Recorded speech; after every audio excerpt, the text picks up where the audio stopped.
মই এতিয়া ৰৈ থাকোঁতে যেতিয়া ইমান লোক আহে প্ৰতিটো কোটাত তেওঁৰ ফটো লগাই থোৱা আছে আৰু প্ৰতিখন ফটোৰ পৰা তেওঁ মোক চাইছে যে কৈ আছে আৰু এনেকৈ লাগে মই কৈছিলোঁ নহয় তোমাক আগতে চোৱা এতিয়া ইমান মানুহ আহিছে যে তুমি আৱৰিয়ে পোৱা নাই গতিকে মোক সেইখিনি শক্তি তেওঁ দি যাব মই জানো তেওঁ এজন ঈশ্বৰ পুৰুষ আছিল মইহে চাগে অকল মানে আমি চাগে ভাবিছিলোঁ এজন মানৱ মোৰ স্বামী হৈ আছে পৰিয়ালৰ এজন হৈ আছে এজন শিল্পী হৈ আছে কিন্তু তেওঁ এজন এতিয়া ঈশ্বৰ পুৰুষ মই জানো মোৰ প্ৰতিটো খোজ বাট মোক তেওঁ পোহৰাই লৈ যাব মই সদায় তেওঁকে প্ৰাৰ্থনা কৰোঁ তেওঁ আচলতে এটা মিছনতে আহিছিল তেওঁ নিজৰ সময় লৈ আহিছিল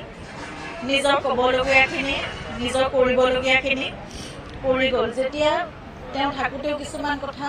নুবুজাৰ নিচিনা লাগে বহুতে তাৰ অৰ্থ নুবুজি পেলাই বেলেগ অৰ্থ ওলায়